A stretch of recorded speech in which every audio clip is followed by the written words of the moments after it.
Where was I? Goblin. There was once a terrible plague that afflicted multitudes throughout the land. It spread at terrifying speed, claiming countless victims. Seeing the plague's pitiless progress, sorcerers who had mastered the healing arts sought out its progenitor. Many thought it strange that sorcerers, disciples of the dark arts, should show such concern for the plight of others. To the sorcerers, this was unfair. Theirs was a necessary evil, their goal the maintenance of order. All that set them apart was their willingness to bend morality to their purpose. The sorcerers left no stone unturned in their search for the scourge's source. It came to pass that the culprit was a creature none suspected, the rat. The plague spread rapidly in areas of heavy rat infestation. Armed with this knowledge, a strategy was devised. Very simply, exterminate as many rats as possible.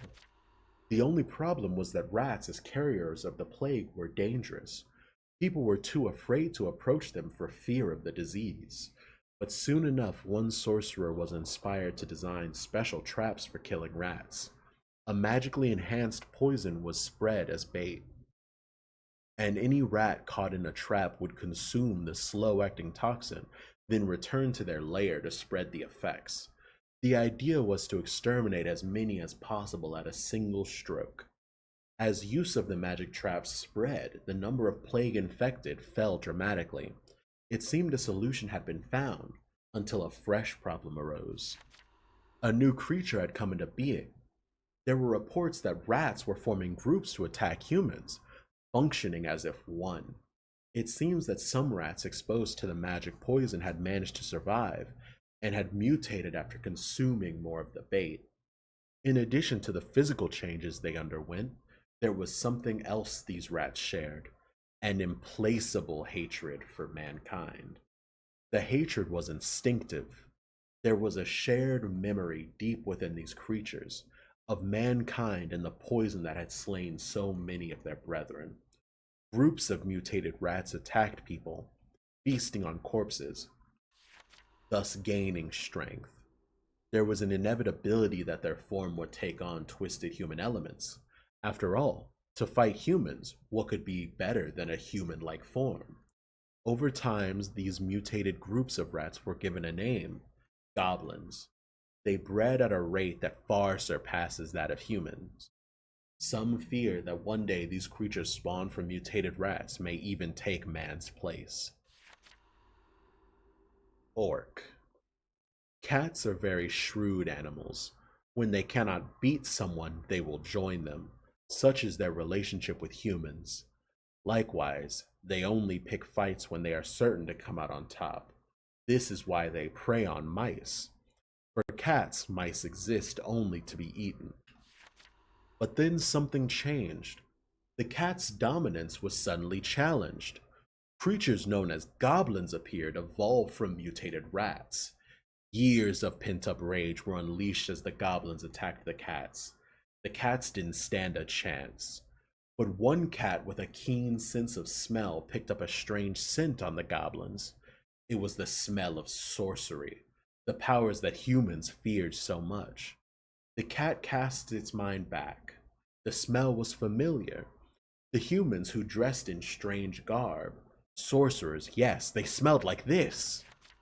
The shrewd cat decided that if it could absorb this strangely scented sorcery, it too might gain the power those mutated rats had. When sorcerers cast spells, they leave traces of magic in the ether. This is absorbed by trees and grass and animals and birds alike. This cat knew what it had to do, and began to hunt birds and lizards that lived in places touched by magic. Before long, other cats followed its lead. The cats hunted without cease, slowly absorbing sorcery within their body. And so a mutant form of cat came to be, a cat that could stand its ground against goblins. The rats had managed to turn the table on the cats, but before long the cats had reasserted their superiority. Yet this tale doesn't end there. The cats began to grow bolder. Before long they were attacking humans. Cats were not pets from any affection they held towards man. No, Now that they had sorcery on their side, there was no longer anything to be gained from their former masters. This new creature was even shrewder than the cat. Just as they had absorbed traces of magic, the cat creatures knew they could devour prey to obtain its power. The mutated cats applied these lessons and began to feed on humans. They found their flesh nutritious and savored it, which brought about another discovery. The closer a cat had been to a human, the tastier the flesh, and the greater the power absorbed. And so cats came to learn in their own way about greed and its consequences. Now, which man does a cat share the closest bond with? Why, its master, of course.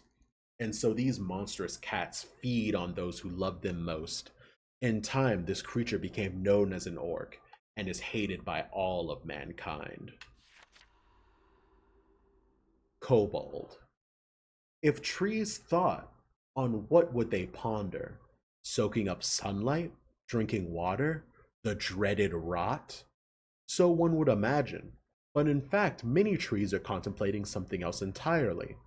Trees dream of moving as they please. They regard the roots that bind them to the ground as intolerable shackles. How could anyone know this, you may ask? Well, we know this because many trees have managed to grasp their dream. When sorcery is used, traces remain in the surrounding area. This is one of the reasons that trees living for a century or more will take new shapes as they grow. The longer a tree lives, the greater chance it will have to absorb magic. Transformed trees are known as kobolds and are classified as a species of foul creature. The roots of the kobold evolved into leg-like appendages, freeing them from their bondage to the earth. Now having taken something of their form, kobolds regard humans with a mixture of admiration and envy. They have always had a deep-seated interest in wisdom and knowledge. Kobolds really make the most of their freedom of movement, always traveling in order to learn more about the world. They have learned of human emotion, which goes to explain their human-like facial expressions. In the end, the kobold's quest for knowledge boiled down to one thing. You could say they paid the price for the wisdom they had gained. Kobolds learned the bitter lesson that they must die. Until then, they had lived in blissful innocence about the nature of life and death. They learned that death was not a destination or resting place. It is nothingness, emptiness, the point where all wisdom one gathered is lost. The thought of losing all that hard-earned wisdom terrified the kobolds, which is why kobolds are so cautious. They fear death. The more one learns, the better one can predict what is to come. If one foresees an endeavor ending in failure or defeat, one can act to avoid it. The wise know that in order to avoid failure, one should avoid risk. So you could say that the wiser you are, the more cowardly you become. Kobolds are timid precisely because they are wise. The heavier the burden of wisdom weighs upon a kobold, the more cowardly it becomes. A kobold will run to the ends of the earth to avoid danger. This is how they use the legs they craved for so long. The blessed irony. Kobolds shed the shackles that rooted them to the earth, but are now bound by the terror of death.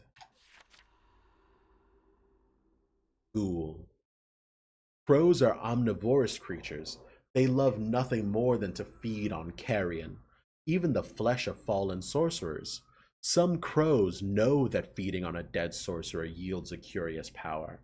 When crows absorb sorcery, it builds up within them, fanning the flame of their desire. The sharper ones amongst you might be asking, but what do crows desire? The answer is that they wish to imitate humans. The truth is that crows have always been one of the most intelligent species of bird, and their sharp minds have led them to one clear conclusion. In order to ensure a better future for their species, they must learn from the most intelligent creature of all, man. Those crows that absorbed sorcery learned from mankind and began to build their own society. Before long, clear divisions arose in this society between the rulers and the ruled. The ruling class mercilessly exploited those beneath them. Whenever the lower order of crows found food, they had to give a share to their rulers, a mirror to humanity.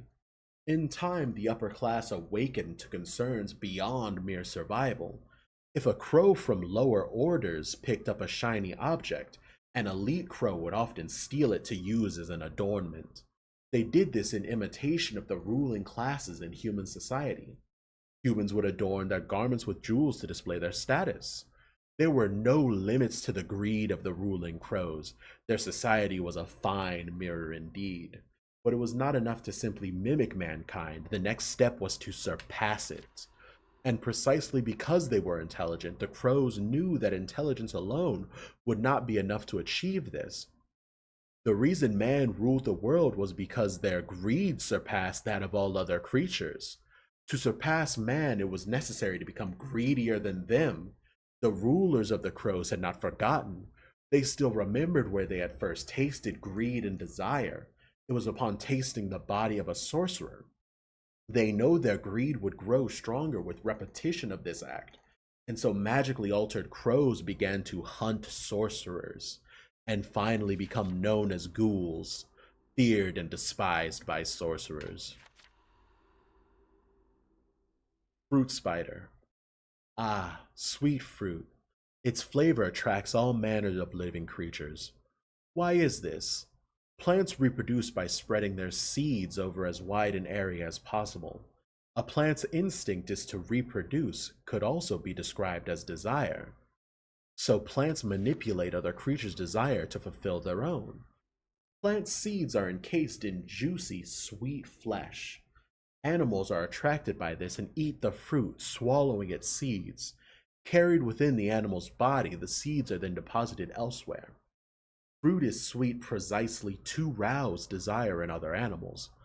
This was a characteristic that caused fruit to be looked upon with great envy by one particular type of creature: arachnids. It goes without saying that most arachnids spin webs in order to catch their prey. In other words, they simply wait for other creatures to get caught in their web. Many arachnids felt a certain irritation about the fact that once their webs had been spun, they can do nothing but wait. Many dreamed of being able to attract their prey in the same way that fruit does. Of course, that would make them more effective predators, and this in turn would bring prosperity to their species. If trees could ensure their legacy using the sweetness of fruit, why shouldn't the arachnids do the same? There are in fact many arachnids in this world who have fulfilled this dream, arachnids who have been influenced by sorcery. If sorcery is used in battle, the land will be exposed to traces of magic. As this magic builds up, it can cause arachnids to mutate. Sorcery can sharpen and strengthen the desire within them. Their dreams. Fruit-like started growing on their bodies, their sweet aroma luring other creatures towards them.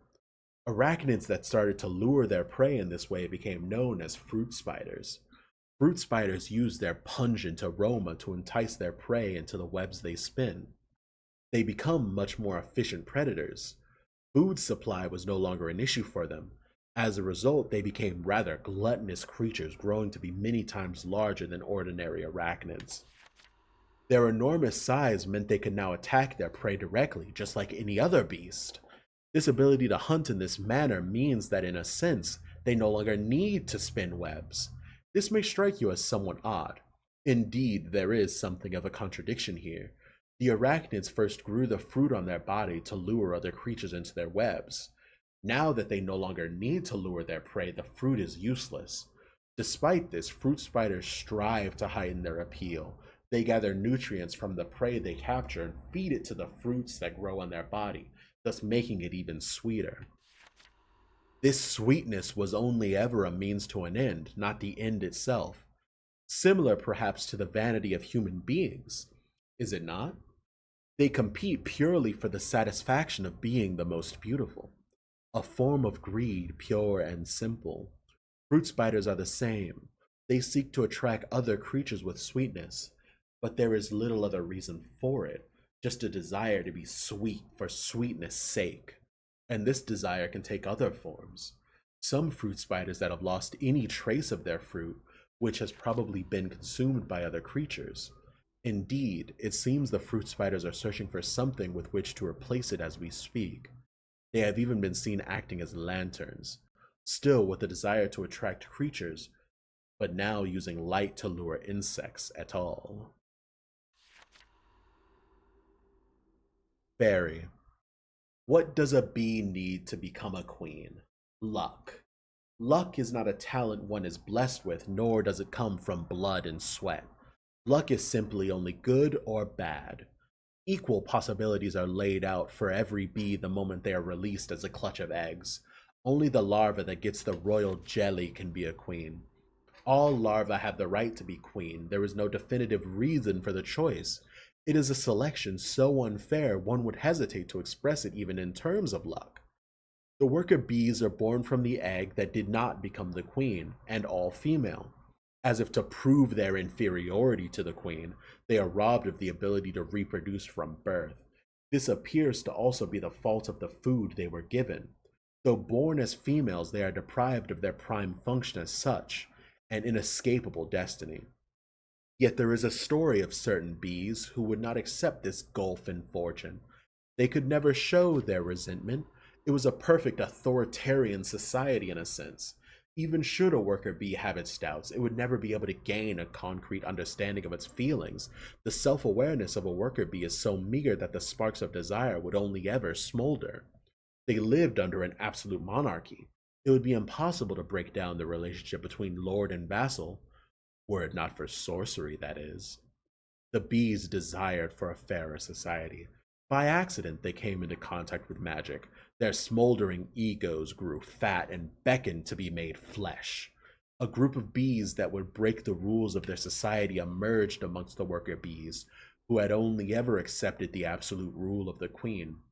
An ordinary worker would always take the nectar it found back to the nest. That was the instinct driven into their kind.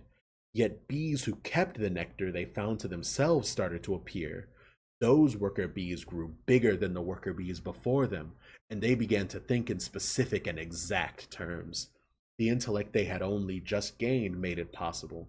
The ability to think about the emotions they had felt only vaguely. Resentment towards their oppression and the thirst for freedom had always lingered formlessly in their mind. It was clear what must be done. The bees came to the logical answer: a change in society and the toppling of the current authorities. Revolution. Those worker bees gathered together their allies of the same mind. The queen bee had countless underlings. It was obvious that they could not win by numbers alone, so the bees worked over their plan together. Their intellects came from having kept more nectar to themselves and gathering more nutrition than before. The queen herself was bigger than the others because of her special diet. The inequalities in the bees' diet was the key to the inequality in their society. After all, they were born from identical eggs. Having come to this conclusion, the bees started to invade people's homes in search of even more special foods. This was when they witnessed the intelligence of mankind. Having become intelligent and gaining clarity themselves, the bees were shocked by just how clever the humans were. The bees created their own weaponry and armor, patterns after those of the humans. With that, one bee gained the strength of hundreds. Equipped for battle, the bees headed for the nest ruled over by the queen. They were as rebel armies surrounding the castle of their would-be ruler. The war began. It was a battle for power. Until that point, the only animal that killed its own in this way had been man. Most animals live to be cogs in the machine that maintains the survival of their race. They are trapped in a kind of restraint that prevents them from evading the roles that they have been assigned. Their bloated egos and desires shattered that cage. The rebellion was over with the death of the queen, the symbol of oppression. A new task awaited the rebel army. The growth of their self-importance and desire had brought about a destruction of the old system and would bring the creation of a new world. They had to establish a new society for their kind, where the kind of equality that the worker bees had dreamed of would flourish. To this end, they needed a new leader to replace the queen bee. Every worker bee that took part in the rebellion was thinking the same thing. They all thought that they were the ones that should become the new queen. Ego and desire can never be contained. Once they had budded, they will continue to swell uncontrollably. Yet, it was far too barbaric to claim the leadership by force. They did not kill the queen simply to replace her. It was because they had pursued their ideals. The most appropriate solution, they thought, was of a majority vote. It is important to remember that the worker bees were female. As a result of the growth of their self awareness and desire, their repressed female instincts had been awakened. The female bee that had gathered the most males would be a fitting new queen. They would compete not through violence, but with their attractiveness to other bees. That reflected the ideal society of which the bees had dreamed. None of the bees objected to the ideas. To gather more male bees, they needed to be alluring. For example, in the way that the queen would be when she released her pheromones, they had to give off the most charm, and the bees believed that they could do so by consuming living creatures who had it. It was a change in diet that had first changed their fortunes, after all. The bees attacked human females to consume their allure and make it their own. Though they may have seen violence as barbaric once, they gained intelligence. They only thought it such when it was directed towards their own kind. It is much the same how humans will kill livestock for their food without hesitation. Having become intelligent, the bees became cruel to other creatures. They became fairies. That was what the bees who had revolted and planned a new society were called. It seems that perhaps the bees have taken a leaf from the annals of human history to guide their progress. Gnome. Rabbits are known for their long ears. Their almost unnatural length shows both the strength and weakness of the rabbits. Their ancestors were powerless and timid creatures. They understood their weakness and timidity well. That is why the evolutionary path they chose was clear. The result? Their long ears. Their ears allowed them to hear sounds from far away and to swiftly flee before their enemies even knew they were there. They never sought the power to fight their enemies. In a world ruled by strength, they attempted to survive by other means. In a way, they were rather clever creatures. Cleverness comes often to the weak. After all, the weak are the ones who must fully exercise their wits in order to survive. Most rabbits have an endearing appearance, covered by soft fur as they are. In addition to those who treated them as game, there were also people who treated them as pets. Those who loved rabbits never realized that their endearing looks were a perfect reflection of how formidable they truly were. The rabbits understood how people viewed them and were deliberately trying to appeal to them. Do not let their looks deceive you. They may be weak, but they are clever. Though they may seem to not be thinking about anything at all, they are always thinking about how to outwit others. Let us say, for example, that rabbits were to obtain magical power and inflict harm upon people, that the ambition hidden lurking behind their gentle round eyes were to be realized. They are clever creatures, rabbits. They would never think of rising up using force. They would waste no time or effort on a hopeless goal. They only need to excel at one thing, just as their ancestors has always done. Careful selection and concentration. But where? The ears.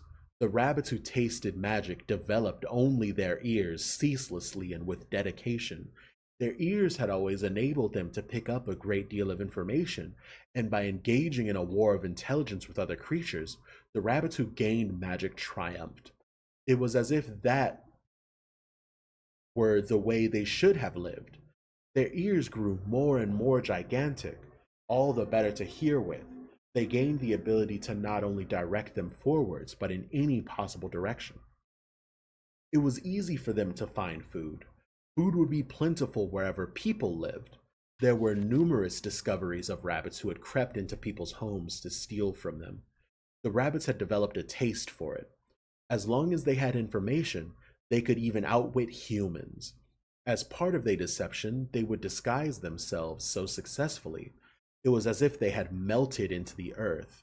These monstrous rabbits might lurk on plain, commonplace roads. They would cover themselves in vegetation, coat themselves with mud and sap, and blend into their surroundings. They were just like what humans they were just like what would be called spies in human society.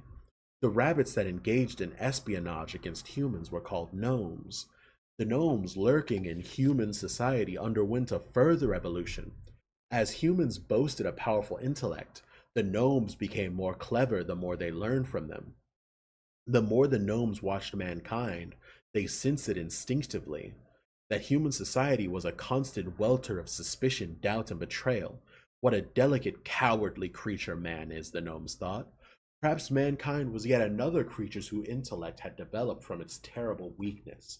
They certainly must have been more afraid than any other creature to have become the most intelligent of the lot. Why did man dominate the world more than any other creature? It was because fear dominated their hearts more than any other creatures. It was so simple. Men and rabbits were alike in their cowardice. The only difference was that man was even more cowardly. The gnomes started to the gnomes started to imitate humans. They were the ideal form of coward that would guide their evolution. Their ears grew even longer, and the gnomes began to use them as people would use their hands and feet.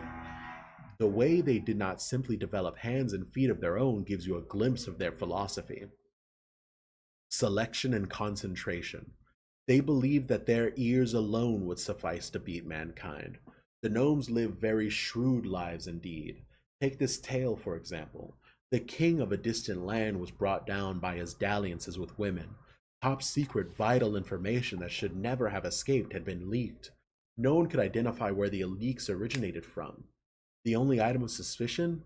A few rabbit hairs scattered on the floor of the king's chambers. One other thing. The king was known to hate animals. It was said he would abuse rabbits and other small animals, treating them like parasites. Orichalcum. Snails are the closest thing to shellfish that exist on land, and much like their marine siblings, it is their shells that they are known for. Be they clams, cockles, or cowries, their shells are designed to protect those creatures. By hiding away in their hard shells, they reduce the risk of predation.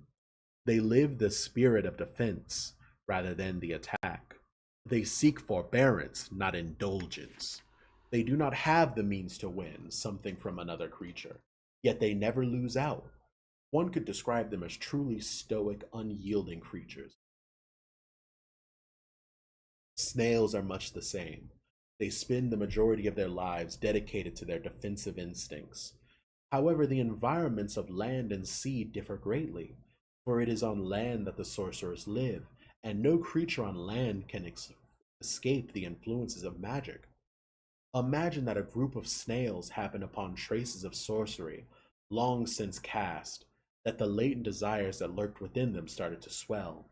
Yet, as the snail's nature was so rigid and stoic, even the desires they had were sensible and safe. They had no desire to triumph over other races, nor did they desire any special power. The only thing that they desired was an even safer existence. Snails craft their own shells, and the magic the snails came into contact with caused a change in their natural ability to make them. Their shells became hard, solid stone. That change alone dramatically improved their defenses against their enemies. In a world where only the strong survive, the snails were by no means the strongest. Yet, despite their weakness, they occupied an unusual position of never being fed upon. The magic infused slimes hid within their stone shells. Eventually, they became mostly stone themselves. At the very least, that was how other creatures saw them. Stones are no creatures, so it is only natural that the snails escaped the laws of predator and prey. If there were any creature that could fatally wound them, it would only be a man. Yet even man had no reason to do so, for they only saw the snails as simple stones. Thus did those snails gain a safer, more unyielding way of life. However, there is another law besides that of predator and prey that governs this world, the law of desire and sacrifice. For those snails to hide away in shells of stone, a sacrifice had to be paid. Until they gained these shells, the snails' only thought was of defending themselves from predators. That was all they had to think about. Yet once they became stone, the thought was no longer necessary. Their robust shells gave them peace of mind, which led to another sensation, ennui. Perhaps this never would have been a problem if they had turned completely to stone, yet they remained living beings and would eventually come to tolerate it no longer. The condition of never having to think about anything. The abilities of living creatures were granted so that they may feel, so that they may act. Having spent such a long time hidden away in their shells, the snails were overcome with boredom. They began to even hate their very ecology. Why did they have to live in such damp, dank environments? Were they always so slow? In a sense, the snails had started to think too much. It's possible, in fact, that besides humans, they were the first creatures to do so. They started to reflect on their lives, wondering, is this truly the right way to live? What do we live for? Their peace of mind had given birth to Ennui, their thoughts now heavy and brooding. As soon as their lives became easy, thoughts that had never troubled them before began to prey upon them. They were just like man in that sense. Take the question of who am I and why was I born, for example. Such thoughts would never occur to a creature that must spend its every effort simply to live. Yet now that the snails had asked these questions, they began to reproach themselves. What dull creatures we are. Simple, dull creatures, always taking the safe road through the course of their lives. They wondered, what exactly is a snail? The snails began to seek an identity to answer these questions, and with the magic's influence, their bodies began to transform. True, they retained their ability to use their diet to create the minerals that would form their shells. Yet, although this was originally for defense, they had begun to create glistening, gem like minerals instead. People who adorn themselves in a similar way are affluent without exception. The snails suffered from the same boredom, the same luxury which developed into an exhibitionistic desire. The transformed snails became known as orichalci, and their quest for an identity had begun with the pursuit of individuality. Perhaps the snails had developed a sense of inferiority because of their evolutionary course, in which they had only ever sought the safest road, and perhaps it was because of this that they began to adorn themselves so. What was clear, however, was that there was no stopping this trend once it had been set in motion. As if to reverse their dull history as snails, the orichalci continued to adorn their shells incessantly. The darker and danker their environment, the more magnificent their shells became. Perhaps the gloominess of the places in which they lived only magnified the inferiority the orichalci felt. They wanted to stand out and challenge their surroundings by becoming the opposite. It was a whole new way of thinking from the natural camouflage they had once embraced. And then with time, the orichalci's search for an identity had made them fixate on their individuality too much. So beautiful were they that men started to hunt them. But this wasn't simple predation. Mankind had no interest in eating them. The orichalci were hunted for their beautiful minerals.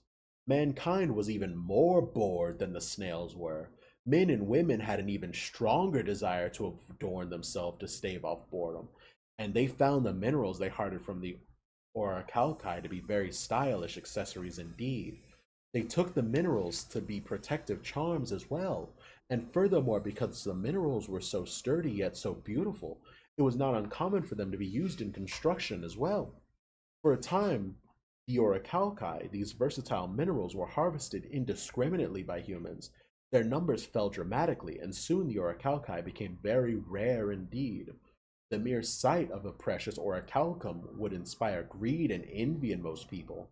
In a way, the snail's exhibitionist streak had reached its zenith, yet it was not as creatures but as minerals. Perhaps that is what the former snails had wanted all along. The sorcerers also took a particular interest in the orichalci. That is, they believed that the orichalci had particularly potent souls for monsters, power that the sorcerer could feed into their right arm through sacrifice. After mankind, the orichalci were the first creatures to question the meaning of life, and the knowledge and experience collected in their souls was close to that of humans. One might say, then, that if there was a purpose to be found in the orichalci's journey of self-discovery, it was for them to be used by sorcerers. Their purpose was to feed the strong, and is that not a fine reason to live? After all, this is a world in which only the strong survive. I grow weary.